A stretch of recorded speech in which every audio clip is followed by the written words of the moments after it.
Assalamualaikum, selamat pagi pemirsa. Kembali lagi Anda menyaksikan Apa Kabar Indonesia Pagi. Kita hadirkan informasi pertama.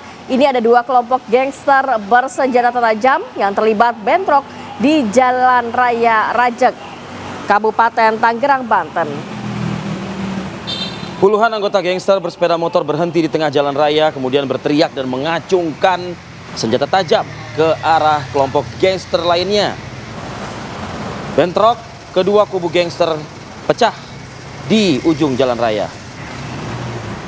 Imbas bentrokan gangster ini, sejumlah pengendara yang akan melintas pun terganggu. Warga khawatir menjadi salah sasaran. Warga berharap patroli malam oleh petugas kepolisian dilakukan secara intensif untuk mengantisipasi bentrokan kelompok gangster. Jadi gangster-gangster ini memang harus berantas ya, atau mungkin harus dirangkul, Ti. Seperti harus tadi dirangkul, kan, kan ada informasi promo di awal ya. Preman kan. Nah, jadi kalau preman gangster dikumpulin. Yang lain dulu pemirsa, selamat pagi. Kembali lagi Anda menyaksikan Apa Kabar Indonesia Pagi. Hari ini ada Rati dan juga Arif Adil menyiapkan beragam informasi. Salah satunya tadi mengenai razia pungutan liar di kawasan Tanah Abang, Jakarta. Tapi kita juga akan menyoroti rencananya juga Presiden Prabowo Subianto akan menghadiri KTT Perdana Board of Peace.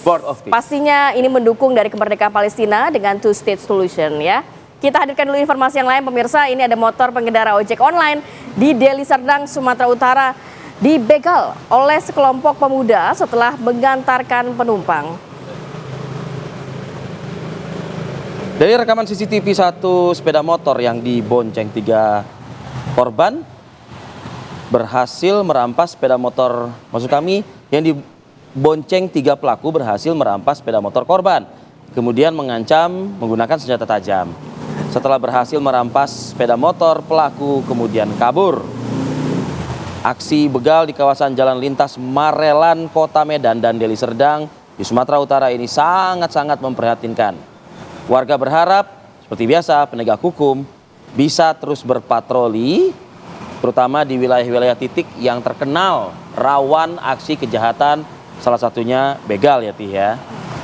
Ketimbang begalnya yang merajalela, mendingan patrolinya yang merajalela. Betul, apalagi kalau bulan suci Ramadan ya, terkadang kita juga melihat banyak mungkin masyarakat yang beraktivitas jam-jam sahur, ini takutnya rawan ya, Via. Padahal niatnya baik, sahur on the road, berbagi sahur ke saudara-saudara kita. Pemirsa, ini setelah 4 bulan lamanya buron, polisi akhirnya menangkap seorang pria yang melakukan perampokan rumah seorang imam desa di Kabupaten Takalar, Sulawesi Selatan dengan memakai mobil milik aparat kepolisian. Jadi aksi pelaku gagal setelah dipergoki oleh warga hingga mobil pelaku diamuk massa, sementara pelaku berhasil melarikan diri. Ya, ini pelaku akhirnya ditangkap di sebuah kos-kosan di Jalan Veteran Utara, Kota Makassar. Ia mengaku dirinya menggunakan mobil milik polisi yang direntalnya untuk melakukan aksi perampokan untuk biaya hidup sehari-hari dan juga membayar uang kos. Pelaku kini juga sudah diserahkan ke Polres Takalar untuk dilakukan pemeriksaan lebih lanjut.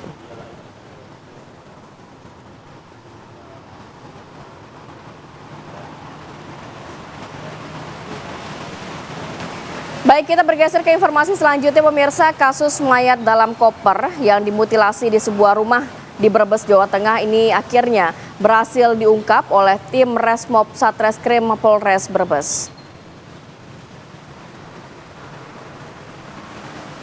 Polisi menangkap Rokib, 45 tahun, pelaku pembunuhan mayat dalam koper yang terjadi di Desa Sukareja, Kecamatan Banjarharjo, Kabupaten Brebes. Pelaku ditangkap di rumah istrinya di kawasan Majalengka.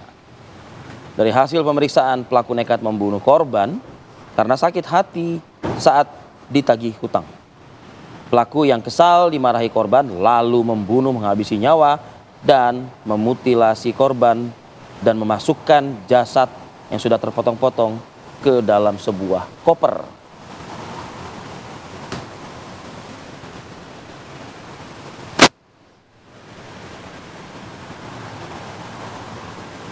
berita yang berikut ini perlu menjadi perhatian bagi Anda saat ini mungkin yang membutuhkan tenaga apa? Pengasuh Saya bayi dikatakan ya? pengasuh bayi atau asisten balita ya? rumah tangga juga, Ti. Mhm. Karena ini viral di media sosial, asisten rumah tangga atau ART di kawasan Sukagalih, Ujung Berung, Kota Bandung, Jawa Barat diduga menganiaya anak majikan yang usianya 4,5 tahun. Aksi penganiayaan terekam kamera pengawas atau CCTV. Pelaku yang tadi Anda saksikan diketahui bernama Risma, ART asal Sumedang. Terlihat melakukan pemukulan terhadap anak majikan. Akibat tindakan tersebut, korban mengalami luka di bagian hidung hingga mengeluarkan darah. Jadi memang kondisinya saat itu, kedua orang tua korban sedang bekerja. Korban yang histeris menarik perhatian sang nenek yang berada di rumah dan melaporkannya kepada ayah korban. Orang tua korban mengungkapkan kejadian kekerasan itu bukan kali pertama terjadi. Dan atas kejadian tersebut, orang tua korban memutuskan tidak melaporkan pelaku ke pihak berwajib. Mereka ini mempertimbangkan bahwa pelaku memiliki 4 orang anak dan menilai sanksi sosial pun sudah cukup. Saat ini asisten rumah tangga tersebut telah diberhentikan dari pekerjaannya. Tapi kalau kita mulai cukup jelas ya, jangan sampai ini harus kita ciri ini pelaku seperti ini nih. Ya, sanksi sosial itu memang tentu akan terjadi ketika berita ini sudah viral, Ti. Betul. Tapi semoga ada efek jera dari pelaku bahwa di kondisi saat ini mencari pekerjaan tentu tidak gampang. Iya, mendapatkan kerja sulit. Kemudian juga ya ini kan tanggung jawab dan amanah yang diberikan ya, apalagi menjaga seorang anak.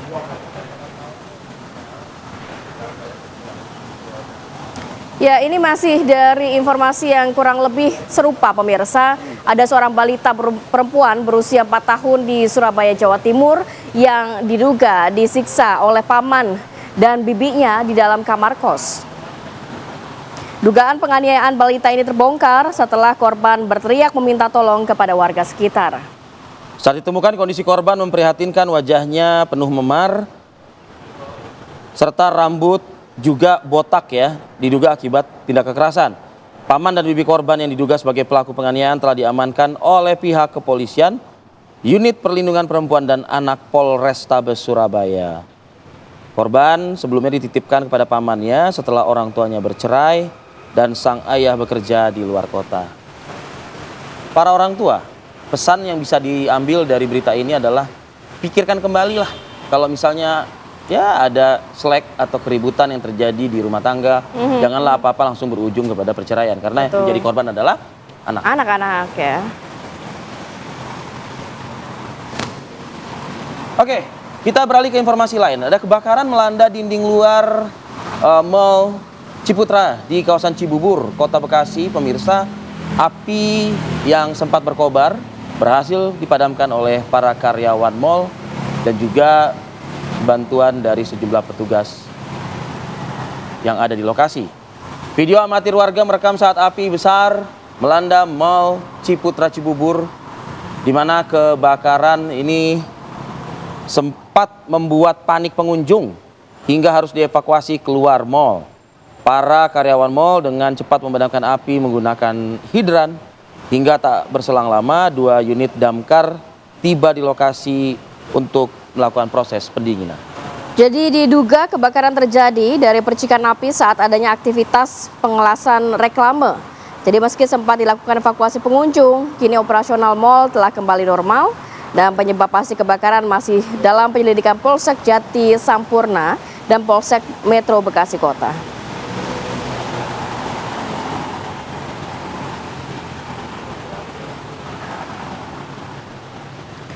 Ya, dari Bekasi, Jawa Barat kita bergeser ke wilayah Jakarta. 2 pekerja terjebak di gondola saat sedang membersihkan sebuah gedung. Ini di kawasan Pademangan, Jakarta Utara. 2 pekerja terjebak di lantai 18 setelah salah satu tali gondola yang mereka gunakan tiba-tiba terputus ketika mereka masih berada di dalam keranjang atau bracket. Ya, setelah 1 jam terjebak, kedua operator pembersih kaca berhasil dievakuasi dengan selamat oleh petugas penanggulangan kebakaran dan penyelamatan sektor Pademangan. Insiden ini tentu menjadi pengingat pentingnya keselamatan kerja dan kesiapan tim penyelamat. Benar sekali kalimat yang baru saja kita sampaikan, Ti. Ya. perlunya ada maintenance berkala dari peralatan yang mungkin sehari-hari kita pergunakan.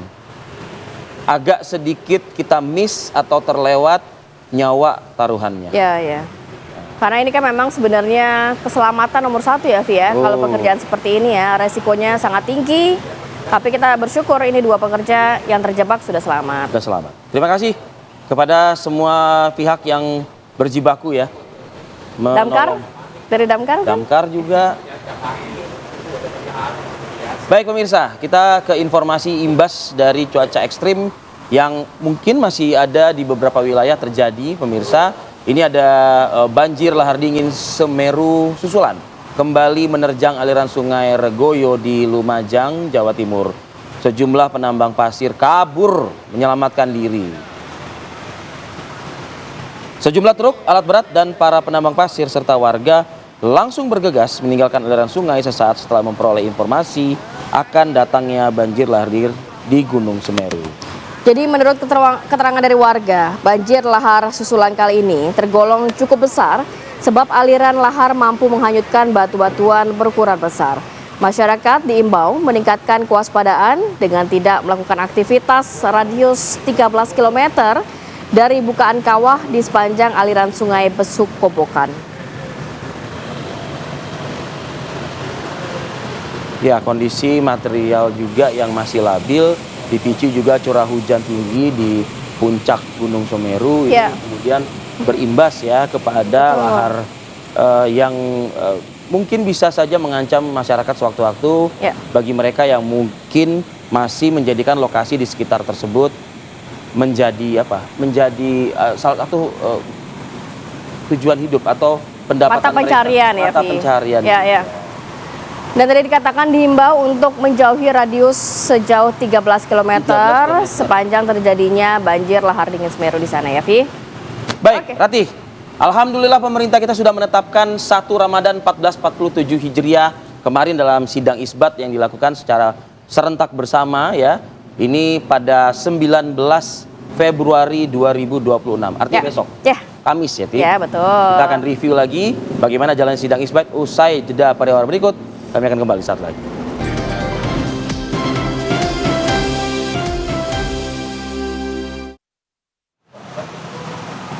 Ya, terima kasih pemirsa Anda masih setia bersama kami. Jebolnya tanggul anak Sungai Tuntang di Kebon Agung, Demak, Jawa Tengah ini mengakibatkan ribuan rumah di Kecamatan Kebon Agung terendam banjir.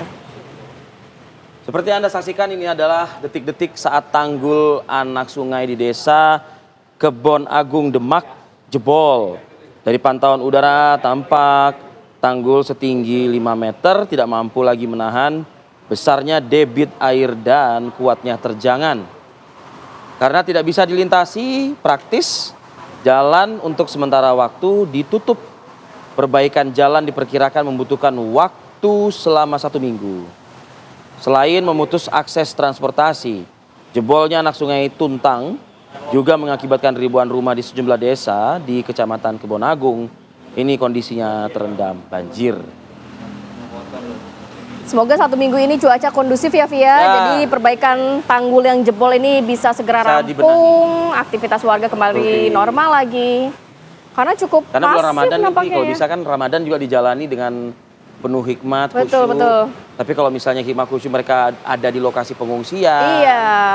Iya kan? Rasanya tidak full ya kenikmatan yang dirasakan selama bulan suci Ramadan. Nah, Ti, akibat curah hujan yang tinggi juga, Ti, Iya, Vi. ribuan rumah warga di Grobogan, Jawa Tengah juga terdampak banjir. Jebolnya tanggul Sungai Tuntang mengakibatkan juga jalan raya Semarang Purwodadi, tepatnya yang berada di wilayah Desa Tinanding, Kecamatan Godong, Kabupaten Grobogan, ini terputus. Petugas BPBD bersama relawan membersihkan sisa-sisa lumpur akibat luapan Sungai Tuntang yang kondisinya menumpuk di jalanan. 2 alat berat dikerahkan untuk perbaikan tanggul dan menurut data dari BPBD Grobogan ini ada sebanyak 9.736 rumah warga yang tersebar di 45 desa di 11 kecamatan terdampak banjir. Banjir juga mengakibatkan 7 titik tanggul di wilayah Grobogan jebol. Banyak sekali ya. Di 7 titik hampir tanggul. 10.000 rumah warga. Betul, hampir 10.000. Lalu juga ada 45 desa di 11 kecamatan. Ya.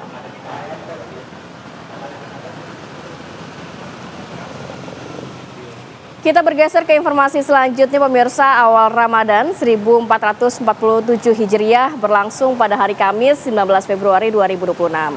Keputusan tersebut ditetapkan dalam sidang isbat yang melibatkan tim hisab dan ruqyat Kementerian Agama yang dihadiri BMKG, BRIN, ahli ilmu falak, perwakilan ormas Islam, hingga para duta besar negara sahabat. Berikut penetapan awal Ramadan 1447 Hijriah yang disampaikan Menteri Agama Nasaruddin Umar. Secara hisab, data hilal pada hari ini tidak memenuhi kriteria visibilitas hilal MABIMS.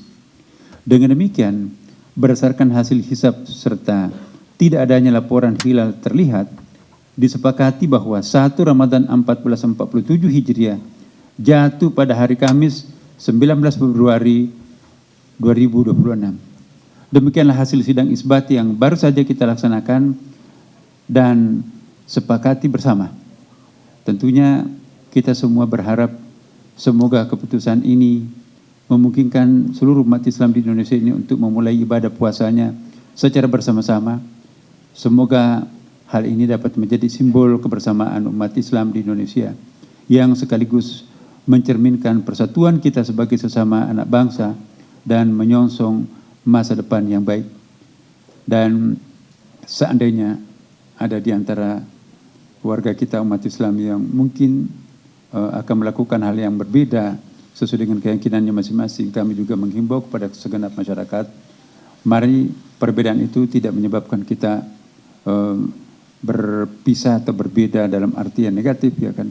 Jadikanlah perbedaan itu sebagai satu konfigurasi yang sangat indah. Indonesia sudah berpengalaman berbeda, tapi tetap utuh dalam sebuah persatuan yang sangat indah. Sementara itu, pimpinan pusat atau PP Muhammadiyah telah menetapkan awal Ramadan jatuh pada Rabu 18 Februari 2026, yaitu hari ini ya, Ti? Ya. Jadi Ketua Umum Pimpinan Pusat PP Muhammadiyah Haidar Nasir menyatakan perbedaan awal puasa hendaknya disikapi secara bijaksana dan tidak saling menyalahkan.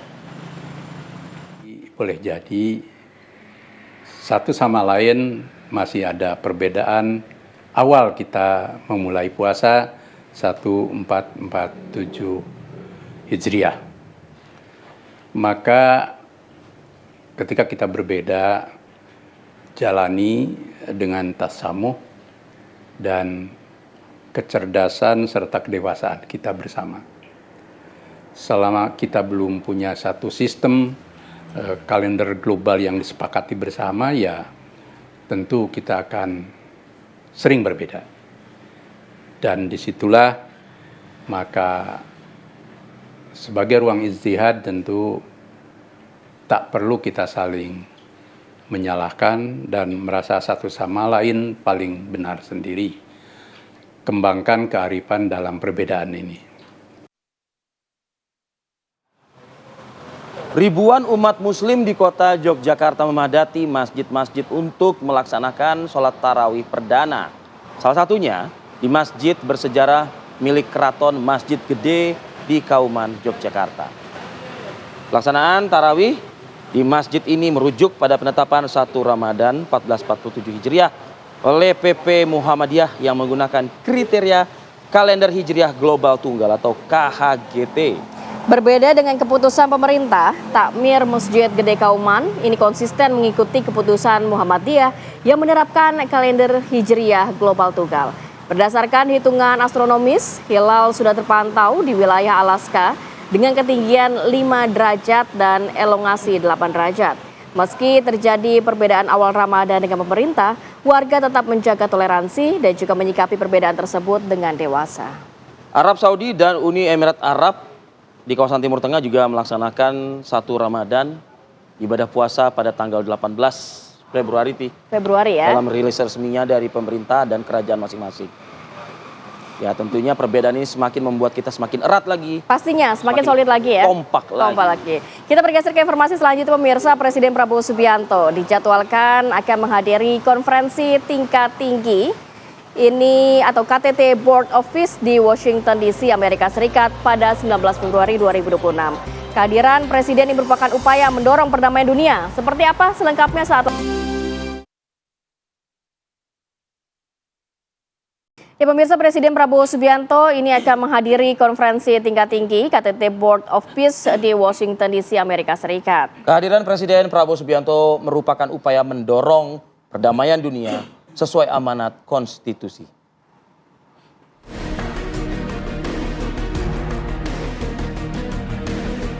Presiden Prabowo Subianto dijadwalkan akan menghadiri konferensi tingkat tinggi KTT Board of Peace di Washington, Amerika Serikat pada 19 Februari 2026. Kehadiran Presiden merupakan upaya mendorong perdamaian dunia sesuai amanat konstitusi, sekaligus menegaskan komitmen Indonesia untuk berperan aktif dalam menentukan arah dan agenda Board of Peace sejak awal. Dalam KTT BOP perdana tersebut, Presiden akan terus mengadvokasi kepentingan Palestina, khususnya terkait rekonstruksi jalur Gaza dan perjuangan rakyat Palestina yang sejalan dengan aspirasi publik Indonesia. Sebelumnya Indonesia menjadi satu di antara 19 negara yang menandatangani piagam pembentukan BOP pada 22 Januari lalu di Davos, Swiss. Dewan ini dibentuk Presiden Trump untuk menyelesaikan konflik dan juga rekonstruksi di Gaza, Palestina. BOP dikadang-kadang akan menjadi mitra bagi PBB dalam memastikan perdamaian di Gaza berjalan dan pembangunan kembali dapat dilakukan. Gerakan ini menuai berbagai respon dunia internasional. Ada yang mendukung perannya dalam genjatan senjata dan rekonstruksi, tetapi ada juga kritik yang menyebutnya berpotensi menggantikan peran PBB bila tak dikelola secara tepat. Pemerintah Indonesia berhasil merangkul dukungan luas dari berbagai ormas, tokoh Islam, hingga Majelis Ulama Indonesia terkait keputusan bergabung dengan Board of Peace atau BOP. Namun posisi Indonesia dinilai perlu dicermati secara kritis agar tetap berpijak pada kepentingan nasional dan komitmen terhadap kemerdekaan Palestina.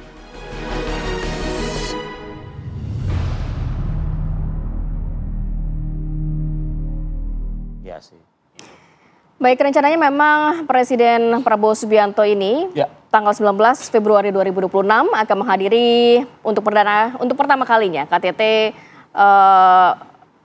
Board of Peace ya. Yang ini juga kita tetap mendorong dari kemerdekaan Palestina dengan upaya melalui KTT Board of Peace ini ya. Makanya mungkin gini loh, harapannya kan di awal bulan Ramadan ini juga 19 Februari. Ya. Waduh, harapannya nih Presiden Prabowo Subianto juga menyampaikan hal-hal yang menyangkut juga kepedulian masyarakat kita di tanah air. Betul. Terhadap nasib saudara-saudara kita yang berada di Gaza, Palestina. Nah, untuk membahas hal ini nih pemirsa, kami sudah hadirkan sejumlah narasumber. Di studio alhamdulillah sudah hadir, ada Kiai Haji Holil Nafis sebagai Wakil Ketua Umum Majelis Ulama Indonesia atau MUI. Assalamualaikum, selamat pagi. Waalaikumsalam warahmatullahi wabarakatuh. Selamat pagi. Selamat pagi. Kita mengundang Kiai Holil karena Kiai Holil juga sempat bertemu menjadi salah satu undangan juga ya dengan Presiden Prabowo Subianto di Istana beberapa waktu lalu. Dan juga ada Mas Khairul Fahmi, co-founder ISES yang tersambung melalui Zoom. Selamat pagi, Assalamualaikum Mas Khairul Fahmi.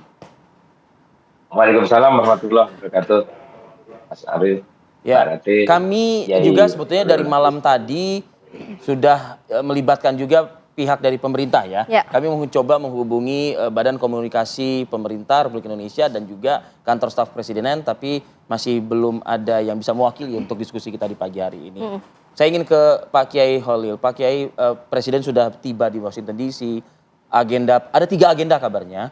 Pertama ini terkait dengan hubungan dagang ya, kalau tidak salah, dengan Amerika Serikat. Dan satu yang menjadi sorotan publik di tanah air adalah soal KTT meeting Board of Peace.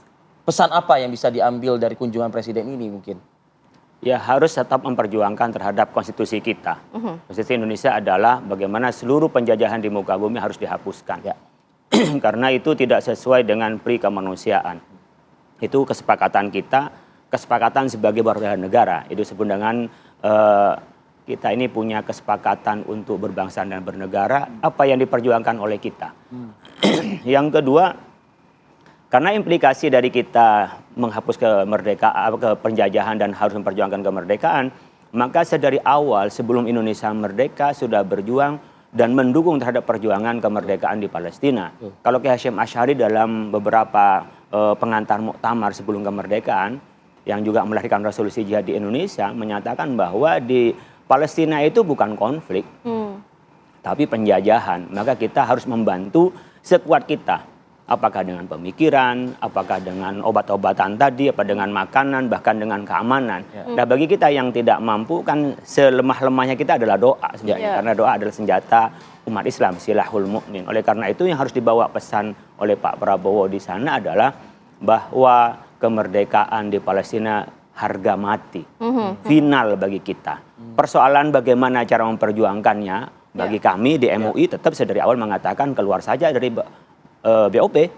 Dari awal kita menyatakan itu. Pada saat pertemuan di istana juga Pak Kiai mengatakan itu juga. Saya menyampaikan begini ketika Pak Presiden menyampaikan tentang kondisi geopolitik internasional dan beliau menggunakan namanya politik hedging ya. Keterlibatan Indonesia di dalam proses mengambil keputusan di luar negeri. Tentu pastilah peran bebas aktif itu ya. Peran bebas aktif. Dan juga kita melihat setiap politik luar negeri pasti keterlibatan kita dan keterlibatan dan kepentingan orang lain, kepentingan kita pasti tarik menarik kan. Sehingga beliau menggunakan politik hedging, keterlibatan diri untuk masuk dalam redesign atau mendesain bagaimana perdamaian di Gaza itu. Nah, pada saat itu saya sendiri yang menyampaikan bahwa kami skeptis dengan peran Indonesia di situ. Kita ragu lah kalau itu bisa dimainkan. Pertama adalah Trump yang mendirikan BOP itu Board of Peace ini adalah orang yang tak pernah track recordnya itu peduli dengan Palestina. Bahkan di secara terang-terangan dia menyokong Zionis. Itu jelas. Yang kedua, sampai sekarang Netanyahu belum pernah mengakui terhadap kemerdekaan Palestina. Yang ketiga adalah ketidakterlibatan Palestina sebagai warganya sendiri. Artinya mereka itu bagaimana? Oh, ini yang mau dibangun adalah Gaza bagian dari Palestina.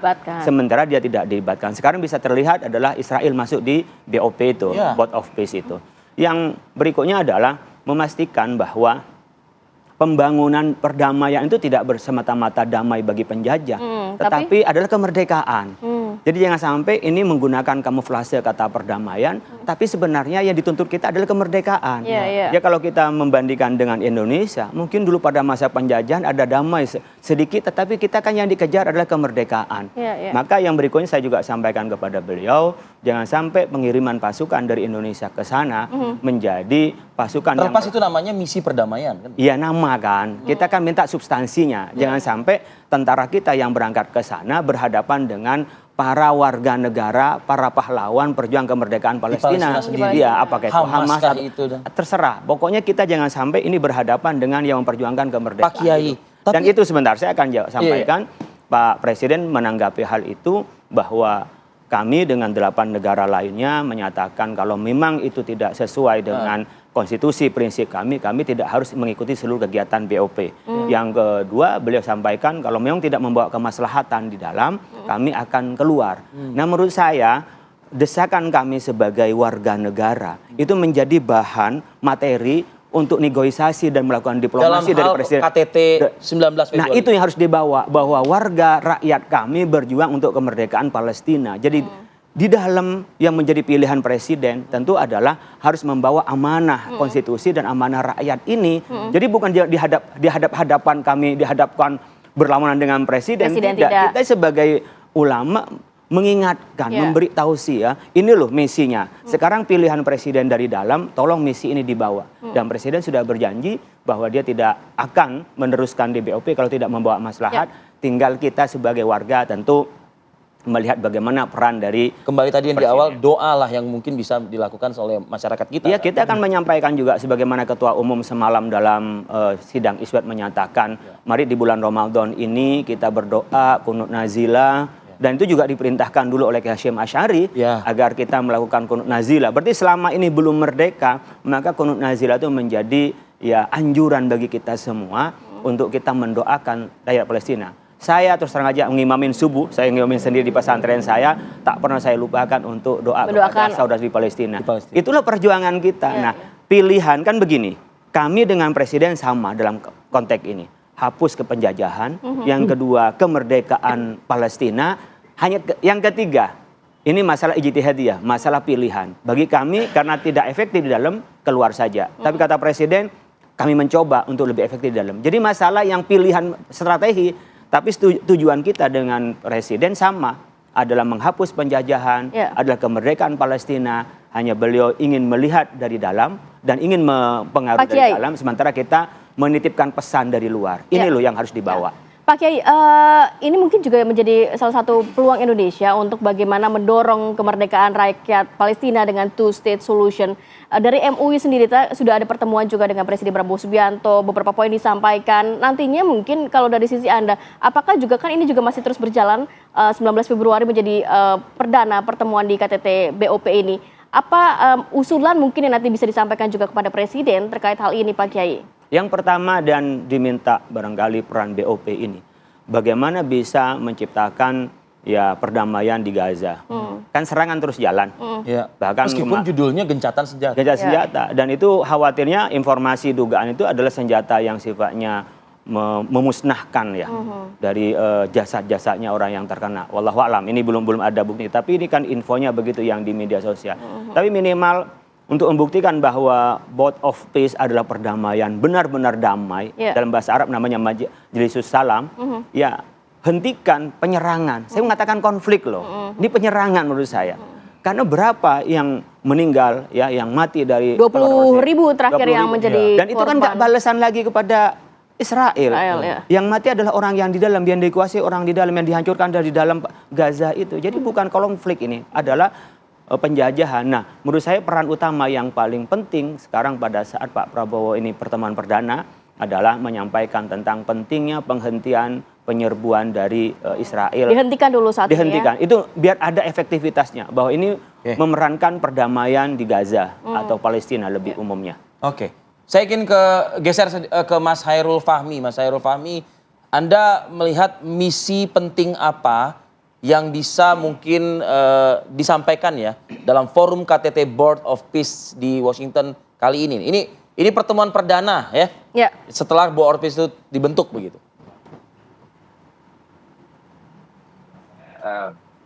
Pertama kita sebenarnya sudah sepakat.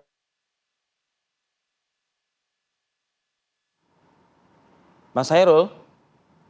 Ya, nampaknya ada kendala teknis, kita akan coba perbaiki, tapi kita harus jeda dulu sinak, nanti kita akan hadirkan kembali perbincangan saat lagi, tetap bersama kami. Undang kita dan undang seluruh tokoh yang komentar, saya yakin setelah komentar tokoh itu. Pemirsa, bertemu wakil Palestina di PBB, Menlu Sugiono tegaskan dukungan Indonesia untuk Palestina. Menteri Luar Negeri Sugiono melakukan pertemuan bilateral dengan wakil tetap Palestina untuk PBB, Menteri Riyad Mansour di kantor perwakilan Palestina, New York, Amerika Serikat. Pertemuan ini digelar menjelang partisipasi Menlu Sugiono dalam sidang Dewan Keamanan PBB mengenai situasi di Timur Tengah, termasuk perkembangan isu Palestina yang dijadwalkan berlangsung pada Rabu waktu setempat. Dalam kesempatan tersebut, Menlu menegaskan dukungan Indonesia bagi Palestina dan juga komitmen untuk mendorong perdamaian yang adil, berkelanjutan, serta menekankan pentingnya terwujudnya solusi dua negara. Presiden dan Menteri Luar Negeri Republik Indonesia sama-sama sedang bergerilya, bisa dikatakan seperti itu, di Amerika Serikat untuk mencapai satu titik kesepakatan yang juga membawa pesan-pesan dari masyarakat di tanah air perihal perdamaian di Gaza, Palestina. Sambil menunggu sambungan kita terhubung kembali dengan Mas Hairul Fahmi, sejenak saya ajak Anda untuk menyimak apa agenda Presiden Prabowo Subianto, khususnya hari ini mungkin di Amerika sudah malam ya, Ti? Ya. Tapi mungkin review apa agenda hari ini dan juga momentum besok hari. Ada reporter kami yang ikut dalam rombongan Presiden yaitu Fatimah Albar, saat ini berada di Washington. Selamat pagi. Assalamualaikum Fatimah. Mungkin bisa disampaikan review dan juga agenda berikut Presiden Republik Indonesia Prabowo Subianto. Ya, selamat malam Rifki, Rati dan juga pemirsa waktu Washington DC. Memang tadi sekitar pukul 12 siang waktu setempat Presiden Prabowo Subianto ini sudah tiba di Joint Base Andrews atau pangkalan militer Andrews di Washington DC, Amerika Serikat. Memang Presiden Prabowo Subianto ini tujuannya datang ke Amerika ada sejumlah agenda, di mana yang utamanya adalah Presiden Prabowo Subianto akan datang dalam KTT Board of Peace, di mana ini merupakan perkumpulan pertama untuk Board of Peace sendiri, di mana ini juga dihadiri oleh sejumlah kepala negara yang diundang maupun yang tergabung dalam Board of Peace tersebut. Selain menghadiri KTT, Presiden Prabowo Subianto juga akan dijadwalkan melakukan Agreement on Reciprocal Trade atau ART, di mana ini tarif dagang timbal balik antara Amerika dan Indonesia yang sebelumnya sudah diturunkan menjadi 19%, dan informasinya memang kedatangan Presiden Prabowo Subianto untuk melanjutkan lobby-lobby lanjutan sehingga kemungkinan adanya lebih rendah lagi tarif dagang antara Indonesia maupun Amerika Serikat. Untuk hari ini memang sejumlah agenda juga sudah dilakukan Presiden Prabowo Subianto, namun agendanya berupa internal, dan untuk esok Presiden Prabowo Subianto ini diagendakan akan melakukan pertemuan dengan sejumlah pembisnis ataupun wirausaha yang berada di Amerika Serikat, juga kerjasama dengan Kadin. Ini diagendakan besok, baru untuk tanggal 19 nanti Presiden Prabowo Subianto hadir dalam KTT Board of Peace. Kemudian untuk tanggal 20 ini informasinya kemungkinan pada tanggal 20 pagi akan adanya agreement on reciprocal trade tersebut, di mana memang kalau kita berkaca ke kepala negara lain tersebut, untuk tanda tangan agreement reciprocal tersebut biasanya dilakukan di Gedung Putih atau White House. Jadi tidak menutup kemungkinan nantinya Presiden Prabowo Subianto selain melakukan tanda tangan agreement reciprocal trade tersebut juga akan dilanjutkannya dengan pertemuan bilateral dengan Presiden Amerika Serikat Donald Trump di White House, Washington DC. Untuk sementara kami masih menunggu kegiatan agenda internal Presiden Prabowo Subianto sehingga bisa dilanjutkan besok dan seterusnya hingga tuntas. Demikian dari Washington DC, kembali ke studio. Fatimah, satu hal mungkin Fatimah, adakah informasi yang Anda miliki mengenai agenda yang akan dibahas di KTT Meeting Board of Peace ini? Karena yang beredar di tanah air adalah pertama soal misi perdamaian, yaitu dengan pengerahan pasukan. Gitu ya. Lalu yang kedua juga soal penggarapan wilayah Gaza. Karena Donald Trump selaku Presiden Amerika Serikat mengatakan sudah terkumpul nih sejumlah dana begitu untuk memperbaiki infrastruktur dan juga tata kota dari Gaza sendiri.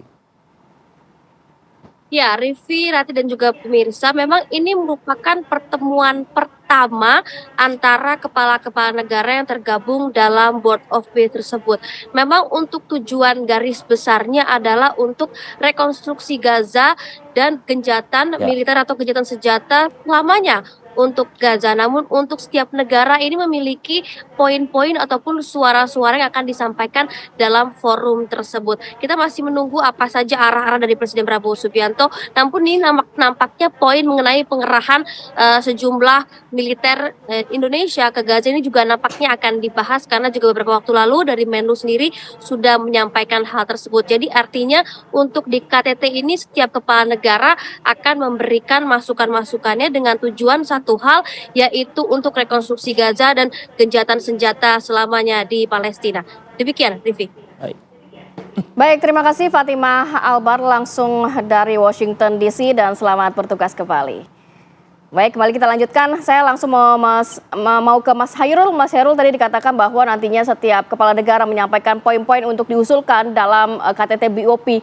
Menurut Anda, beberapa poin yang juga mungkin banyak sudah disinggung oleh masyarakat luas terkait bagaimana juga untuk rekonstruksi di wilayah Gaza, belum lagi juga bagaimana pengiriman bantuan dan lain sebagainya. Poin-poin paling penting apa, Mas, kira-kira?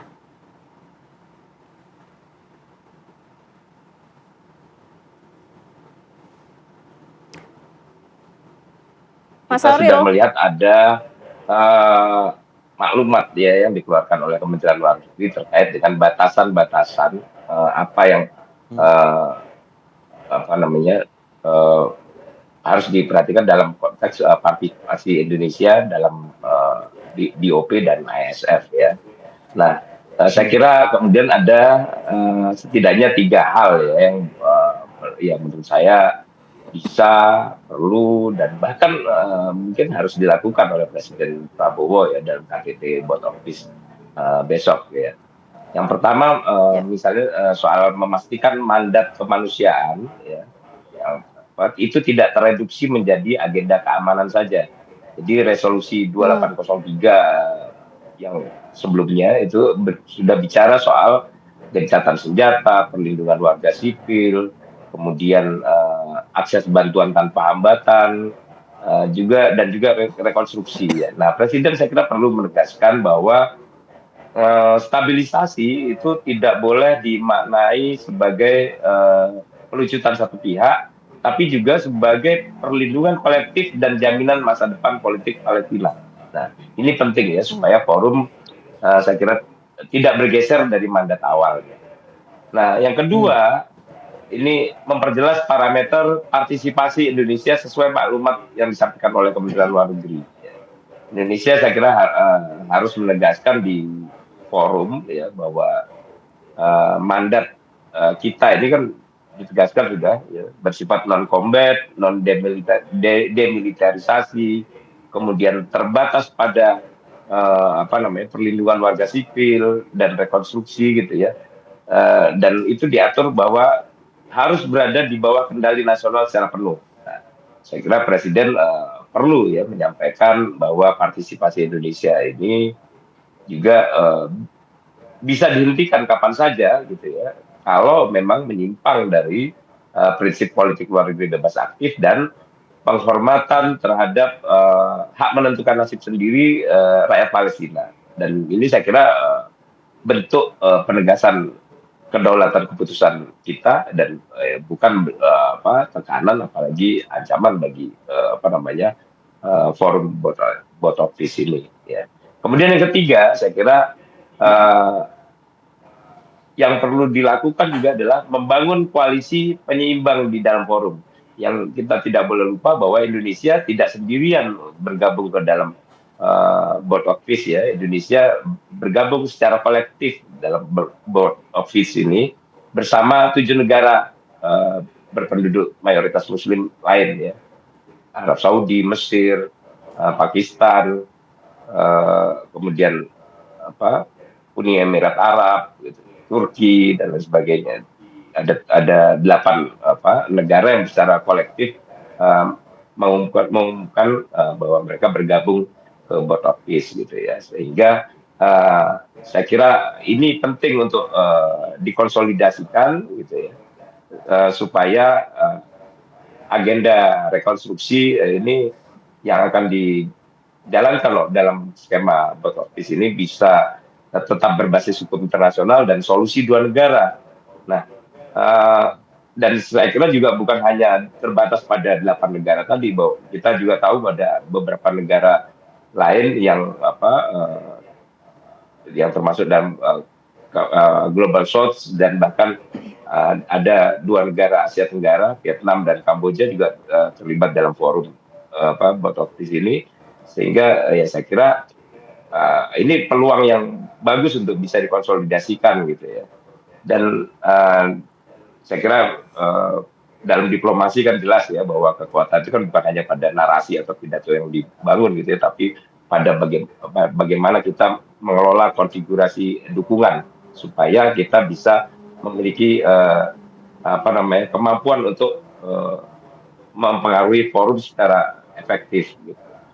Selain itu ya saya kira Presiden juga perlu ya menekankan bahwa rekonstruksi itu juga ya tidak boleh gitu ya disertai perubahan demografi, relokasi paksa, dan saya kira ini sudah jadi posisi konsisten Indonesia yang kemudian harus ditegaskan lagi supaya ya tidak ada tafsir ambigu di lapangan dan bahkan terutama supaya tidak disalahpahami juga di dalam negeri gitu. Karena bagaimanapun kehadiran Presiden sesuai komitmen Presiden itu kan bukan sekedar simbol solidaritas, simbol keprihatinan gitu ya, tapi ini dipandang oleh kita sebagai momen untuk mengunci arah forum, memastikan kemanusiaan, menjaga keseimbangan, mempertahankan prinsip-prinsip kemerdekaan dan hak menentukan nasib sendiri. Oke, baik. Ya, Mas Fahmi, menurut Anda akankah sama begitu ya pengiriman misi perdamaian. Dalam hal ini kalau kita ketahui kan sudah ada pernyataan dari dalam negeri sendiri bahwa sudah disiapkan sekian ribu personil dan lain sebagainya. Akankah sama pengiriman ini dengan pengiriman-pengiriman misi Garuda sebelum-sebelumnya begitu? Karena kita mengkhawatirkan justru atau mungkin bukan mengkhawatirkan, tidak menginginkan bila mana memang misi perdamaian ini justru menjadi musuh bagi masyarakat Gaza sendiri begitu. Saya kira maklumat yang disampaikan Kementerian Luar Negeri sudah sangat jelas ya. Kita harus membedakan pertama ya antara tujuan keamanan dan implementasinya. Demilitarisasi ini kan memang dalam konteks konflik seringkali dikaitkan dengan stabilisasi. Tapi stabilisasi tidak boleh hanya ya dimaknai sebagai pelucutan satu pihak tadi yang saya sampaikan tanpa jaminan keamanan kolektif dan jaminan politik jangka panjang. Nah, resolusi 2803 itu kan bicara soal perlindungan warga sipil dan solusi politik dua negara. Artinya keamanan dan politiknya ini harus berjalan beriringan. Dan Indonesia jelas tidak masuk untuk mendukung satu agenda sepihak gitu ya. Indonesia seperti disampaikan dalam maklumat gitu ya, masuk untuk memastikan bahwa setiap langkah stabilisasi itu tetap berada dalam koridor hukum internasional, tidak mengorbankan hak rakyat Palestina, kemudian tetap membuka jalan menuju solusi politik yang adil. Nah, ditegaskan juga ya bahwa partisipasi Indonesia itu kan bersifat non-combat, demilitarisasi. Ya. Artinya Indonesia sudah menegaskan sejak awal bahwa tidak akan ikut misi tempur dan bukan bagian dari pelucutan pihak manapun. Negara tertentu. Mandat Indonesia, mandat Indonesia bersifat kemanusiaan dengan fokus tadi perlindungan warga sipil, bantuan kesehatan, kemanusiaan, rekonstruksi, termasuk juga pelatihan dan penguatan kapasitas polisi Palestina itu yang akan dijalankan oleh Indonesia gitu ya. Sehingga, nah ini yang memang perlu disampaikan lagi dalam forum KTT BOP nanti supaya jelas dan tidak ditafsirkan berbeda. Baik, Pak Kiai, nantinya setiap kepala negara akan menyampaikan usulannya. Tadi juga dikatakan yang paling penting adalah bagaimana menjaga keseimbangan. Kemudian bagaimana memastikan rakyat Palestina memiliki hak-haknya sendiri dalam arti menentukan bagaimana politik masa depannya dan lain sebagainya. Pak Kiai, ini sebenarnya apakah ini menjadi salah satu peluang yang sebenarnya cukup besar untuk Indonesia melihat dalam apa ya mungkin dalam bukan perang ya, dalam selama ini permasalahan yang dihadapi oleh Israel dan juga Gaza ini nampaknya tidak pernah ada titik temu. Sudah dalam pertemuan bilateral, multilateral, bahkan Dewan Keamanan PBB, Pak Kiai. Saya ya sebagai bagian dari Majelis Ulama mendoakan mudah-mudahan misi Pak Presiden itu berhasil. Amin, harapannya seperti itu ya. Mudah-mudahan juga bisa menyampaikan apa yang menjadi harapan kita bahwa kita ya mendukung terhadap kemerdekaan Palestina. Tentara yang kita kirim adalah untuk perdamaian, bukan untuk melucuti para pahlawan pembela kemerdekaan Palestina. Ya. Kemudian kalau bicara soal apakah bisa didengar, ya mudah-mudahan Allah memberi hidayah. Karena track record-nya coba bisa ngelihat di sidang umum PBB. Dari seluruh yang hadir, 139 itu mendukung kemerdekaan Palestina. 12 yang menolak. Ya. Kemudian 39 yang abstain. Kemudian membuat BOP, Board of Peace. Ini memang tidak menentang PBB, hanya khusus pada Gaza. Tetapi nyatanya kan belum ada perubahan apa yang bisa berubah dari Israel kepada Palestina itu. Dan kita bisa melihat umpamanya apakah ini konsisten di bawah PBB, pengiriman pasukan kita. Karena memang mandatnya itu kan resolusi PBB pada November 2025 lalu. Pada resolusi 2803 itu yang menunjukkan pentingnya mengirim pasukan perdamaian. Nah, ini kalau beralih kepada BOP, ini menjadi subordinasi dari PBB itu sendiri. Dan apakah bisa dikontrol di situ? Ini kan banyak keraguan. Dia mengatakan BOP sendiri adalah melanggar terhadap hukum internasional umpamanya. Ini kan bagi pengamat hukum. Pada saat yang bersamaan, ini dikhawatirkan Anda menjadi suatu yang melawan. Karena apa? Mempengaruhi Dewan Keamanan PBB sudah tidak bisa maksimal, kemudian membuat BOP ini yang jalan sendiri. Dia khawatir tanda petik, ini menjadi pesan, menjadi perhatian pemerintah dari kami menyampaikan jangan sampai tentara kami itu menjadi pasukan yang hanya untuk membela kepentingan penjajah, tidak untuk membela terhadap perdamaian. Ingin ini disampaikan dalam pertemuan itu oleh Presiden kita. Mudah-mudahan mendengar. Nah, kami sudah sampaikan langsung itu, saya punya keyakinan disampaikan, tapi soal berpengaruh tidak berpengaruh, ya kita kembalikan kepada Tuhan, kepada Allah Subhanahu wa taala. Tapi kita doakan, barangkali dari awalnya tidak pernah didengar, barangkali dengan BOP suara Pak Presiden bisa didengar. Seorang presiden tentu menjalani dua hal. Di satu sisi bicara soal Gaza Palestina, di satu sisi sebagai umat muslim tentunya ingin membela hak-hak begitu, membela juga saudara-saudara yang menjadi korban dari kekejaman genosida Israel. Tapi yang satu sisi beliau presiden, beliau adalah negarawan yang tentu juga berpikir juga ada imbas, ada impact bila mana saya hanya mendengarkan segelintir masyarakat yang jumlahnya tentu mayoritas menginginkan sudah tidak usah bergabung dengan BOP seperti itu. Ya, kita tuntut pada beliau itu terhadap janjinya. Kita beri kesempatan, kita kan tidak boleh ngotot ya. Saya ingin melakukan al-jam wa taufik namanya Rasulullah fikih. Kita ingin mengkompromikan di dalam dua ide. Ide sebagian masyarakat termasuk Majelis Ulama Indonesia mengatakan keluar saja dari BOP karena ada bahayanya nggak Pak Kiai? Ya bahayanya kan kita masuk pada bagian dari orang yang menjajah Israel kalau itu memang dipakai untuk melegitimasi terhadap penjajahan atau kerangka yang dibangun dalam pemikiran dan gerakannya oleh Netanyahu kan arahnya ke sana. Jadi kita ini kan tidak mau terlibat di dalam kemungkaran kalau dalam agama. Kami tidak mau bersama dengan orang yang menjajah. Tapi kan Presiden mengatakan saya masuk ke dalam ingin mencoba melakukan hedging politik namanya, keterlibatan di dalam untuk mendesain kemerdekaan dan perdamaian di Palestina. Ya, kita beri kesempatan lah. Kesempatan. Tapi tetap juga mungkin nanti akan ada usulan-usulan lanjutan begitu ya dari dan MUI kita ya. pantau kalau ternyata beberapa waktu ke depan cukup waktu untuk melakukan perubahan masih dan gitu-gitu aja. Gitu saja, ya kita tuntut untuk keluar sebagaimana janji beliau mau keluar. Mungkin bisa dengan upaya lainnya begitu ya Pak Kiai ya. Semoga tidak ada impact atau imbas dari keputusan kita keluar itu ya? Semua keputusan pasti ngambil ada resiko. Ya. Jadi pemimpin itu adalah orang yang mampu menanggung resiko. Itu pemimpin. Kalau tidak siap menerima resiko jangan jadi pemimpin, jadi pekerja saja. Jadi pemimpin tidak bekerja tapi harus menanggung resiko. Lah, dalam konteks ini ada resiko kalau bagi kami yang beragama kepada Tuhan, kepada Allah, ada resiko yang dihadapi adalah masyarakat, adalah konstituen kita. Nah, di sini saya meyakin kenegarawanan dan muslim Pak Prabowo dan melakukan yang terbaik. Ini kan hanya pilihan politik. Yang penting jangan sampai mengubah prinsip. Prinsipnya adalah penjajahan harus dihapuskan dari muka bumi.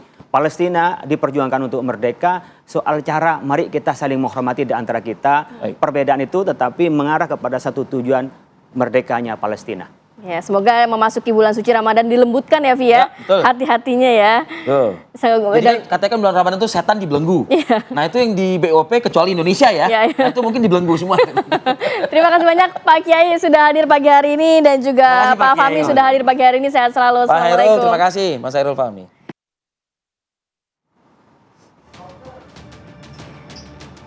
Kembali di Apa Kabar Indonesia Pagi, pemirsa. Direktorat Tindak Pidana Narkoba Bareskrim Polri mengungkap laboratorium narkotika di sebuah apartemen di kawasan Sunter Agung, Tanjung Priok, Jakarta Utara. Ini diketahui dikendalikan oleh warga negara asing asal Iran. Penggeledahan dilakukan usai polisi bersama Bea Cukai Jakarta menangkap 2 warga negara asing asal Iran, Farzad Kazemi dan Bayas Saidi, di sebuah kedai makanan di kawasan Matraman, Jakarta Timur. Polisi berhasil mengungkap adanya klandestin berupa laboratorium pembuatan narkotika yang dilakukan di sebuah kamar apartemen. Di lokasi ini polisi menemukan barang bukti berupa 1,6 kg narkotika jenis sabu serta alat dan bahan kimia pembuatan narkotika yang jika ditotal bernilai 20 miliar rupiah. Wow, nominalnya. Ini bukan angka kaleng-kaleng. Bukan 20 MV. Baik, dari informasi pemberantasan narkoba kita bergeser ke informasi lain. Kasus kekerasan terhadap anak kembali terjadi di Karawang, Jawa Barat, pemirsa. Ini jadi ada seorang balita berusia 2,5 tahun yang menjadi korban penganiayaan keji yang diduga dilakukan oleh kekasih ibunya sendiri hingga mengalami luka serius pada bagian mata dan juga lidah korban. Peristiwa tragis bermula saat korban bersama ibu kandung dan juga pelaku menginap di sebuah hotel di Karawang, Jawa Barat. Dan sekitar pukul 2 dini hari, sang ibu meninggalkan kamar untuk membeli makanan. Sementara korban ini ditinggal oleh ibunya dan dititipkan kepada pelaku. Namun saat kembali ke kamar, sang ibu histeris mendapati anaknya mengalami luka serius di bagian mata dan juga lidah. Korban kemudian dibawa ke RSUD Karawang untuk mendapatkan perawatan. Jadi diketahui dari penanganan polisi yang dilakukan, tersangka sudah diamankan yang juga merupakan kekasih dari ibu korban ya. Tentu pendalaman pemeriksaan masih terus dilakukan oleh pihak kepolisian. Ya. Apa yang menjadi motif begitu? Karena ini bisa dikatakan orang dekat, kekasih Dari ibu. dari sang ibu.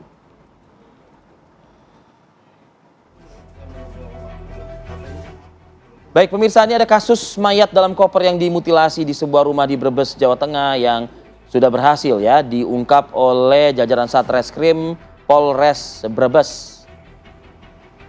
Ya, polisi menangkap pelaku pembunuhan mayat dalam koper yang terjadi di Desa Sukareja, Kecamatan Banjarharjo, Kabupaten Brebes, Jawa Tengah. Pelaku ditangkap di rumah istrinya di daerah Majalengka. Jadi hasil pemeriksaan pihak kepolisian, ternyata pelaku ini nekat membunuh korban karena sakit hati saat ditagih hutang. Pelaku yang kesal dimarahi korban lalu membunuh dan juga memutilasi korban serta memasukkan mayat korban ke dalam koper.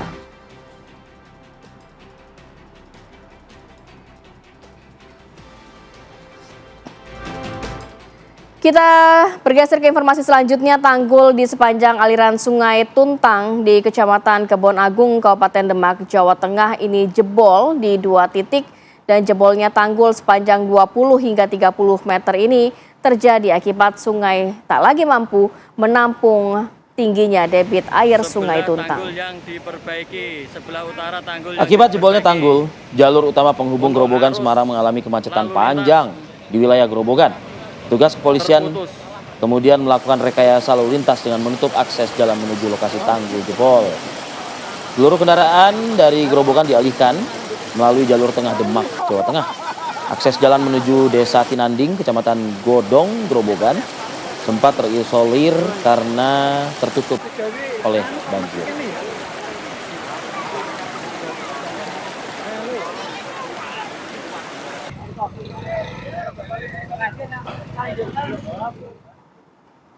Saya berharap kondisinya sudah membaik, jauh lebih membaik. Amin, agar aktivitas masyarakat terutama pasokan bahan pokok Pangan, ya? atau pangan. Karena kan awal Ramadan. Betul. Ya, mudah-mudahan sih sudah demikian adanya. Tapi kalau kita cross check lah kepada rekan kita kontributor Slamet Prayitno yang berada di Grobogan, apakah kondisi yang baru saja kami informasikan kepada publik tadi sudah jauh lebih membaik? Silakan, Slamet Prayitno. Ya, Fadil dan Ratih, dapat saya sampaikan, saat ini saya berada di titik lokasi jebol tanggul, yaitu tanggul Sungai Tuntang yang berada di Desa Kebon Agung, Desa Muareng. Untuk kondisi saat ini sendiri, jalan masih terputus dan kondisi tanggul sedang proses perbaikan. Banjir yang melanda wilayah Grobogan sendiri diakibatkan oleh curah hujan yang tinggi pada Minggu malam hingga Senin pagi dan mengakibatkan setidaknya 9.736 kepala keluarga yang tersebar di 45 desa di 11 kecamatan itu terdampak banjir. Selain merendam permukiman warga, jalan-jalan, banjir juga mengakibatkan 7 titik tanggul yang jebol di wilayah Grobogan. Salah satunya 2 titik tanggul Sungai Tuntang yang berada di belakang ini saya jebol dan mengakibatkan jalur utama Semarang Grobogan terputus hingga arus lalu lintas lumpuh total. Untuk kondisi saat ini sendiri, banjir sudah mulai surut. Menurut data dari Badan Penanggulangan Bencana Daerah Grobogan, sejak tadi malam banjir mulai surut dan masih menggenangi beberapa desa yang berada di Grobogan. Untuk kondisi jalan sendiri, ini dilaporkan perbaikan akan dipercepat. Saat ini yang berada di lokasi ada 4 alat berat dan 4 alat berat itu yakni 4 eskavator dan 1 bulldozer itu dikerahkan untuk guna percepatan perbaikan tanggul dan nantinya pasti akan untuk perbaikan jalan, mengingat ini adalah jalur utama yang akan digunakan jalur mudik, sehingga diharapkan percepatan 1 minggu nanti akan selesai dan dapat dilalui kembali. Untuk rekayasa lalu lintas saat ini masih diterapkan dari jalan orang warga yang hendak dari Semarang menuju Purwodadi dan sebaliknya dialihkan melalui jalur bermak, sedangkan untuk kendaraan roda kecil dapat dialihkan melalui jalur Purwodadi di Keterong gitu. Ya, terima kasih. Selamat Praitno langsung mengabarkan dari Grobogan, Jawa Tengah. Tadi juga sudah diinformasikan terkait tanggul yang jebol di sana ya. Ya, meskipun perbaikan sudah dilakukan, Ya. tapi Sungai Tuntang ini sepertinya imbasnya di 2 kabupaten ya. Iya, ada cukup Grobogan besar dan ya Demak ininya. ya. Mhm. Karena memang lokasinya saling berdekatan, bertetanggaan gitu. Harapannya ya itulah bisa segera dilintasi, dilewati kembali, mengingat pasokan kebutuhan masyarakat jelang Ramadan. bulan suci Ramadan. Oke, kita harus jeda dulu sejenak, nanti kita hadirkan informasi. Polisi terus melakukan penyelidikan insiden kecelakaan. Ya, terima kasih pemirsa, Anda masih setia bersama kami. Kecelakaan maut terjadi di Jalan Raya Tanggul Rawa Gabus, Desa Kondang Jaya, Karawang Timur, Jawa Barat. Satu unit truk kontainer bermuatan minyak goreng ini terguling sehingga menimpa satu mobil sedan dan mengakibatkan 3 orang meninggal dunia. Peristiwa bermula saat truk kontainer hendak memasuki jalan sempit dengan kondisi menurun serta berbelok. Diduga karena tidak mampu mengendalikan laju kendaraan, truk terperosok hingga akhirnya terguling ke sisi jalan. Pada saat bersamaan, mobil sedan yang berisi 6 orang melintas dari arah samping hingga badan kontainer yang berat langsung menghantam bagian depan mobil sedan. Proses evakuasi berjalan dramatis.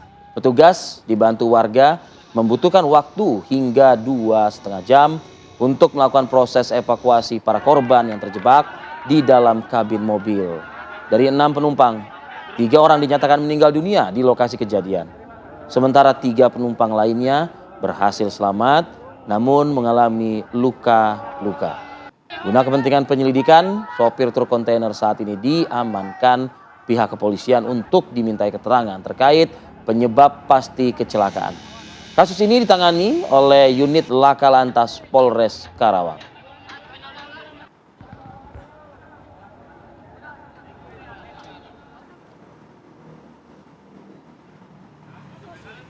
Ya, polisi memang terus melakukan penyelidikan pemirsa pada insiden kecelakaan truk kontainer yang menimpa kendaraan sedan dan mengakibatkan 3 orang meninggal dunia. Polisi telah mengevakuasi bangkai kendaraan sedan menggunakan mobil derek ke Mapolres Karawang. Pihak kepolisian mendatangi lokasi kejadian kecelakaan yang terjadi di underpass jalur arteri Jalan Baru, Kecamatan Karawang Timur, Karawang, Jawa Barat.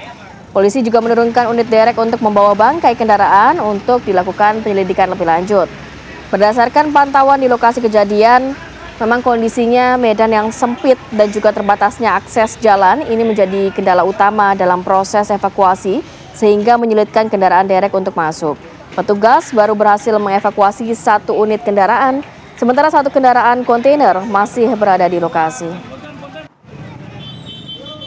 Ya, kita akan memantau bagaimana proses evakuasi dan juga bagaimana perkembangan kasus ini dengan rekan kami Agung yang berada di Karawang, Jawa Barat. Selamat pagi Agung, informasi terupdate di sana seperti apa? Karena saat ini juga kabarnya pihak kepolisian sudah berhasil mengevakuasi dari badan kendaraan Bangkai, sedan, ya. tapi bangkai kendaraan sedan, sedangkan untuk bangkai kontainer sendiri masih berada di lokasi. Ya. Dan dengan akses yang sulit ini nampaknya membutuhkan alat berat begitu ya, Vi, untuk mengevakuasi dari truk kontainer ini. Sementara itu juga kan sang sopir kontainer juga sudah diamankan. Sudah diamankan juga. Artinya sudah banyaklah keterangan yang bisa digali. Baik, Agung Prasetyo, kontributor kami di Karawang sudah siap dengan update informasinya. Silakan, Agung. Ya, terima kasih Arif Fadil juga pemirsa, informasi terbaru terkait kecelakaan maut yang terjadi di Karawang yang menewaskan 3 orang. Informasi terbaru kalau dapat kami gambarkan saat ini kami memang sudah berada di lokasi kejadian yang mana untuk seluruh bangkai kendaraan saat ini sebetulnya sudah dievakuasi baik kendaraan sedan ataupun kontainer. Dan kami akan coba gambarkan situasi dan kontur jalan yang ada di lokasi kejadian. yang mana memang kalau dapat kami gambarkan jalan ini merupakan cukup curam dan sempit dan berbelok. Kalau dari arah jalan Pantura ataupun jalan baru, jalan ini berbelok langsung dan turun menuju ke jalan yang ada di bawah, yang mana pada saat itu juga di jalan bawah ini merupakan jalan aktif juga yang merupakan dapat dilalui oleh masyarakat untuk beraktivitas dari arah barat dan menuju ke arah timur, atau lebih sederhananya dari arah Karawang Kota menuju ke arah Cikampek. Dan sementara itu yang dapat kami gambarkan memang di sebelah kiri jalan sempit ini jalannya memang sekitar kurang lebih 4 meter, terlihat ada tebing yang mana terlihat ada gumpalan tanah yang diduga kuat. Ini merupakan bekas dari ban kontainer. Pada saat kejadian itu diduga kuat juga bak kontainer ataupun dari ban belakang kontainer ini terperosok masuk ke bagian tanah, sehingga pada saat kejadian kendaraan kontainer ini terguling menimpa kendaraan mobil sedan yang sedang melintas. Dan dapat kami gambarkan juga kepada pemirsa, memang pada tanggal 15 Februari 2026 sekitar pukul 8, kontainer melaju dari atas dari jalan Pantura, Kelari ataupun Karawang Timur dan berbelok menuju ke arah bawah yang membawa muatan penuh, yaitu minyak goreng yang akan masuk ke gudang yang berada di sekitar jalan alternatif ini. Dan di jalan bersama juga memang satu keluarga yang sedan ini melintas di jalan alternatif yang akan menuju ke arah Cikampek. Dan pada saat itu truk kontainer terperosok ke tebing ini sehingga menimpa kendaraan sedan. Dan saat ini juga memang pihak kepolisian sudah memeriksa 2 saksi, yang mana salah satunya sopir dari kontainer. Selain itu juga saksi yang merupakan ogah yang ada di lokasi kejadian, karena pada saat itu juga ogah yang ada di lokasi kejadian ikut serta memarkirkan ataupun mengatur lalu lintas untuk kontainer ini masuk ke area jalan yang sempit yang kurang lebih sekitar 4 meter. Dan dapat kami informasi yang kami terima pada hari kemarin, kepolisian dari Satlantas Polres Karawang telah menetapkan sopir kontainer ini menjadi tersangka, yang mana saat ini sudah ditahan atau berada di Polres Karawang. Dan untuk para korban sendiri memang pada saat kejadian ini merupakan satu keluarga rombongan yang terdiri dari ayah, ibu, dan 4 orang anak, yang mana yang meninggal di lokasi kejadian yaitu Idik Asdik 46 tahun, Itiar 42 tahun, dan anaknya yang masih berusia 8 tahun atas nama Mia. Sedangkan korban selamat yang posisi duduk di bangku belakang yaitu atas nama Eca usia 7 tahun, Sipa 18 tahun, dan Hafiz 10 tahun. Yang mana mereka ini satu keluarga sudah menjemput anaknya yang baru saja selesai tahfiz Quran yang berada di sekitar pondok pesantren yang ada di sekitar Karawang Kota, yang akan kembali ke rumahnya berada di wilayah ke arah Cikampek. Dan memang saat ini untuk semua korban juga sudah dimakamkan di tempat pemakaman umum yang memang tidak jauh dari rumahnya. Dan untuk bangkai kendaraannya juga sudah dievakuasi oleh tim derek dari Satlantas Polres Karawang. Sementara itu yang dapat kami gambarkan dan informasi yang kami dapat kabarkan di lokasi kejadian. Baik, Agung Prasetyo mengabarkan langsung dari TKP sebuah kontainer yang menimpa satu mobil sedan dan menyebabkan 3 orang penumpang sedan meninggal dunia ya. Terima kasih Agung. Kita berikutnya ada apa Rati? Ya ini ada yang lucu sih ya. Apa tuh? Aksi kejar-kejaran ya. Aksi Kejar anak kejar-kejaran aku tangkap, berontak kabur-kaburan ini ya. Saat para preman yang akhirnya ini dirazia oleh pihak kepolisian di wilayah Tanah Abang. Saat lagi tetap bersama kami, kita hadirkan informasi. Nah nih yang viral-viral nih kita munculkan di layar kaca Anda pemirsa. Yang pertama nih ada viral aksi nekat seorang suami di Grobogan Jawa Tengah nekat membelah rumah. Kenapa sih Pak? Duh, iyalah. Dan perabotannya menjadi 2. Aksi ini dipicu lantaran diduga istri selingkuh dan ingin mengajak pisah. Tih, bukan hanya rumah Tih, perabotan, meja dibagi 2 tuh lihat tuh. Meja, ya kursi, ya kulkas, jangan-jangan TV. Betul. Anaknya misalnya punya 2, ya. berarti setengah-setengah juga nanti ya? Jangan dong. Kalau anak kan nggak bisa dong Vi dibagi 2 ya kan. Tapi kenapa sih ini kan bisa diomongin baik-baik. Kalau dibagi 2 gini kan juga jadi nggak bisa kepake akhirnya ya. Iya, memang ada atap cuma setengah, meja cuma setengah. Gimana cara berdiriin tuh meja coba bayangin. Nah itu dia Vi. Tapi ini kan juga akhirnya menjadi perbincangan publik ya. Netizen banyak yang berkomentar terkait hal ini ya Vi ya. Ini udah dibagi 2 nih rumahnya ya. Rumah udah dibagi 2 nih. Tabungan dibagi 2 nih kayaknya nih. Ada sisi positif sih yang bisa diambil. Ada nggak sih? Apa positifnya? Hah? Apa positifnya? Jadilah manusia yang adil dan seadil-adilnya.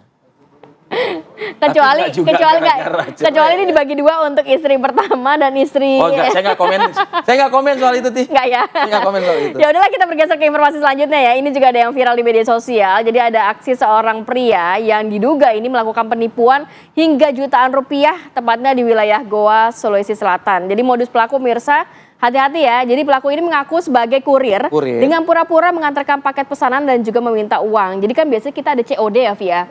COD minta uang nih, lagi modus nih, minta uangnya 400.000, paketnya 400, 500.000. Harap berhati-hati nih, ternyata masih banyak modus seperti itu. Jadi ini dia menyasar pelaku usaha. Jadi aksi tersebut dilakukan dengan modus mengantarkan paket di salah satu tempat laundry di Perumahan Citra Garden di Kabupaten Sombaopu, Kabupaten Goa. Jadi melancarkan aksinya pelaku mengaku disuruh oleh pemilik usaha untuk meminta uang sebanyak Rp1.470.000 dengan dalih ada pesanan barang yang akan diantarkan kepada pemilik laundry. Jadi dia bilang ini kayaknya meyakinkan banget tuh kurir kayaknya ya gitu. Iya kayaknya ya. Jadi penjaga laundry mengaku hanya punya Rp300.000. Akhirnya diserahkan kepada pelaku. Belakangan diketahui jika pemilik usaha tertipu karena tidak pernah memesan barang apapun. Ya harap berhati-hati karena kadang-kadang di rumah juga mungkin suka nggak sadar ini ada pesanan buat Bapak Rivi nih. Yaudah deh bayar dulu aja ya kan. Jadi lihai sekali kayaknya gesturnya, gimmicknya, ucapannya. Nah ini buat Rati saya ingatkan Ti. Jangan sampai percaya sama laki-laki yang kayak gini, ini buaya laki-laki kayak gini. Buaya darat ya? Buaya darat. Tapi yang berikut ini kayaknya buaya juga. Apa kenapa buaya? Tapi buaya, nah ini agak miris sih sebetulnya ya. Ada seekor buaya muara raksasa pemirsa yang memangsa seorang warga. Kejadiannya ini di Buluh Hadek, Simelu, Aceh yang akhirnya berhasil ditangkap oleh ratusan warga, Ti. Karena kenapa? Ukuran buayanya juga besar banget ya, Vi ya. Enggak agak di luar nurul nih, agak di luar nalar nih. Iya, karena saking besarnya ya. Saking besarnya. Jadi memang buaya ini diburu selama 24 jam oleh warga, tak banyak ruang gerak si buaya raksasa ini sehingga akhirnya terpojok lah ya di sebuah sungai yaitu Sungai Luan Boya. Dan sudah ada ratusan warga yang langsung berupaya melumpuhkan sang buaya ya. Jadi oleh warga juga buaya ini juga kemudian diikat, dilumpuhkan lah bisa dikatakan karena buaya tersebut juga diketahui sudah memangsa warga atas nama Jusmitawati ya. Perempuan usia 32 tahun dan kondisinya juga sudah tewas Ti. Jadi berarti sungai itu sebenarnya banyak warga yang suka mencari kerang atau mencari ikan di lokasi tersebut. Dan ternyata juga ada buaya yang cukup besar. Besar banget ini. Bahkan juga menelan korban. Akhirnya juga warga ya daripada ada korban lainnya ya Vi, lebih baik buaya ini dievakuasi aja. Mungkin bisa diekspor nih buayanya ke Thailand mungkin. Jadi sepatu atau jadi tas? Makanan di Thailand. Oh iya. Bener-bener saya pikir dagingnya dimakan, kulitnya bisa jadiin Jadi tas. sepatu ya kan. Kita turut berempati atas jatuhnya Peristiwa korban terjadi, ya. Tadi ada perempuan 32 tahun yang dimangsa oleh sang buaya raksasa. Oke, Ti. Kita geser ya, Via. Ini ada informasi ada 2 pekerja yang terjebak di gondola saat sedang membersihkan sebuah gedung. Ini di kawasan Pademangan, Jakarta Utara. Jadi akhirnya pemadam kebakaran juga turut membantu untuk mengevakuasi 2 pekerja yang terjebak. Ini cukup lama, terjebak di lantai 18. Coba Ti, buat Ratih yang takut ketinggian nggak Ti? Enggak juga sih. Tapi kalau posisinya seperti ini takut sih, Vi. Takut juga di lah. lantai 18. Loh. Kondisinya benar-benar nggak ada penutup begitu ya di situ ya. Meskipun ada safety equipment-nya ada ya. Cuman kan kalau udah tergantung seperti itu dan khawatir tiba-tiba terputus ya kan.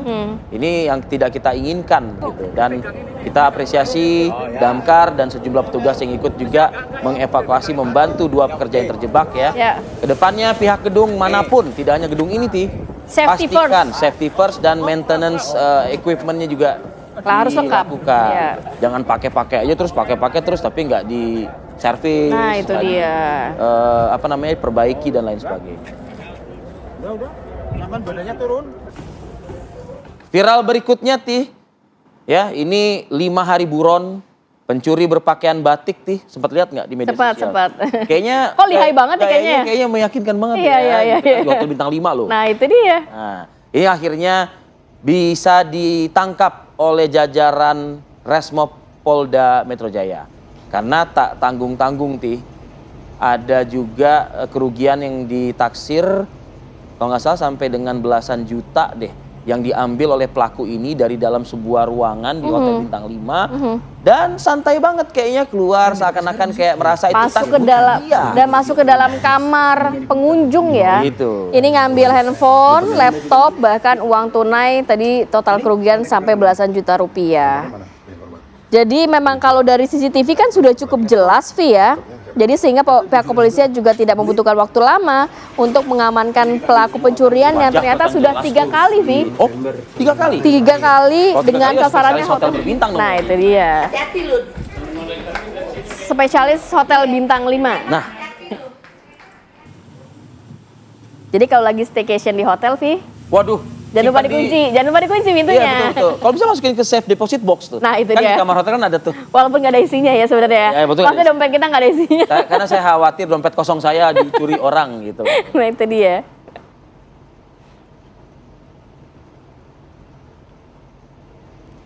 Tapi sebenarnya mungkin nggak ngebayangin kalau posisinya di hotel bintang 5 dan sosok lagi nelfon lagi. Aduh, gila.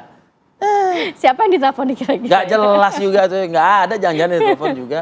Namanya orang lagi bermodus gitu loh. Nah itu dia. Kok dia bisa tahu ya itu kamar nggak terkunci ya? Berarti tipikal orang sibuk itu pura-pura nelfon. Pura-pura nelfon.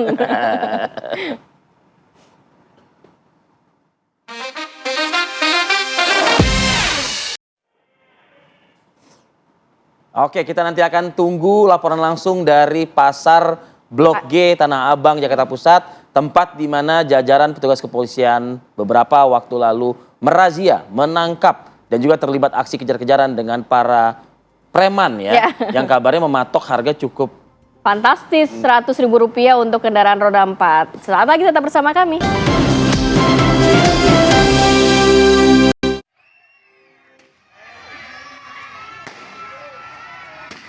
Pemirsa, untuk menyambut bulan suci Ramadan 1447 Hijriah, ribuan warga ini antusias mengikuti tradisi pawai obor berkeliling Kampung Priuk, Kecamatan Priuk, Kota Tangerang, Banten. Jadi ingat zaman dulu saya SD, Devi. Pawai ya? Pawai keliling. Di awal Ramadan. Itu dia.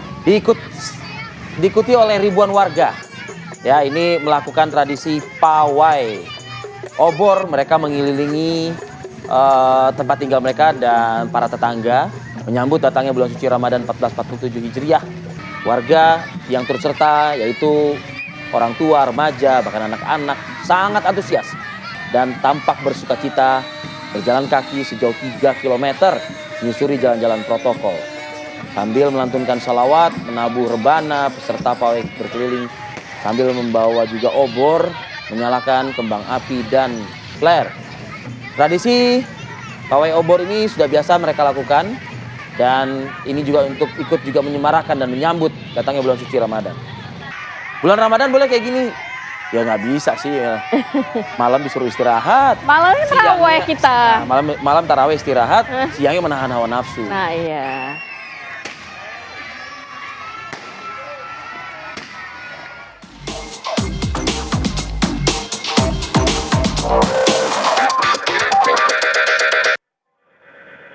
Oke, langsung saja kita akan pantau bagaimana situasi di Pasar Blok G, Tanah Abang, Jakarta Pusat, usai petugas kepolisian ya. Ada razia di sana beberapa ya. waktu lalu melakukan razia. Nah, kita akan bergabung dengan Virgi Dainas ya, yang ada di lokasi. Silakan Virgi.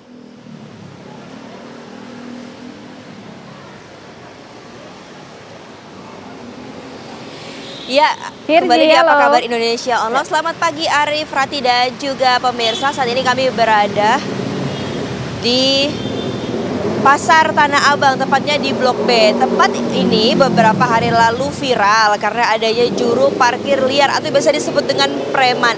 Nah, kalau kondisi hari ini sudah sangat kondusif karena tadi pagi itu ada petugas Dishub, lalu ada Satpol PP hingga Satpam Blok B ini yang juga ikut menjaga. Jadi sudah kosong, tidak ada juru parkir liar. Nah, beberapa hari lalu ini memang tepatnya kemarin kalau tidak salah ini sudah ditangkap 8 orang preman yang mematok harga hingga 80 hingga 100 ribu untuk satu mobil. Waduh, belanja aja kadang nggak sampai 100 ribu nih, tiba-tiba bayar parkir 100 ribu. Dan naasnya mereka ini kalau tidak dibayar sesuai dengan nominal yang mereka minta nih Arif dan juga Rati, ini mereka bisa menimbulkan cekcok kecil sehingga membuat kondisi di sekitar ini tidak kondusif, sehingga itulah banyak masyarakat bahkan pedagang kaki lima di sini juga melaporkan hal yang serupa nih karena jadinya banyak orang yang takut belanja ataupun takut meletakkan kendaraan di sekitar sini nih karena harus berurusan dengan preman parkir liar. Nah, tapi tadi pagi juga ada beberapa kok juru parkir liar yang mulai kembali beraktivitas. Namun ketika kami tanya, mereka ini tidak mematok harga sebegitunya. Mereka bilang ya seperti biasa, 10.000 hingga 15.000 aja. Nah, kalau bisa dibilang sebenarnya juru parkir liar ini sebenarnya tidak dibenarkan nih. Tapi kata Wakil Gubernur DKI Jakarta, Rano, mengatakan bahwa sebenarnya nggak masalah nih. Karena ini hanya setahun sekali, asalkan nominal parkir tidak mencapai harga tertentu ataupun tidak memberatkan para pengguna kendaraan. Karena memang juru parkir di sini sebenarnya membantu. Karena memang kalau semakin sore kondisi di sini ini sangat padat dan juga macet, apalagi menjelang bulan suci Ramadan ini ramai sekali ibu-ibu, bapak-bapak yang belanja untuk keperluan rumah. Sekian, kembali ke studio Arif dan juga Rati. Oke, terima kasih Virgi Dainas atas laporannya langsung dari Pasar Tanah Abang, Jakarta, dan selamat bertugas kembali.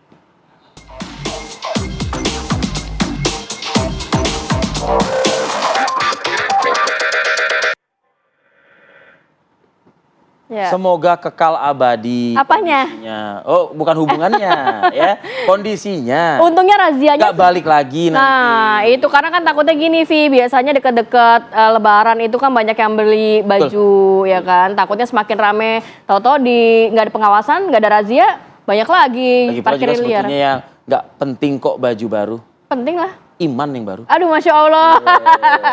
Dari yang tahun lalu mungkin belum, nah sekarang dipertebal keimanan. Ya, jadi mungkin kayaknya banyak target-target dalam ibadah yang akan dicapai Rivi tahun ini ya, Vi. Ini apa kabar Indonesia Pagi Syariah? Nggak apa-apa. Ya, semoga pemirsa yang menjalankan ibadah puasa mulai esok hari dapat berjalan dengan lancar dan kita juga bisa mendapatkan pahala yang berlebih di bulan suci Ramadan. Oke lah, kita akhir kata saya Kamarati Kusuma. Saya Arif Fadil pamit undur diri. Terima kasih atas perhatian dan kebersamaan Anda pemirsa. Kita jumpa lagi besok. Sampai jumpa.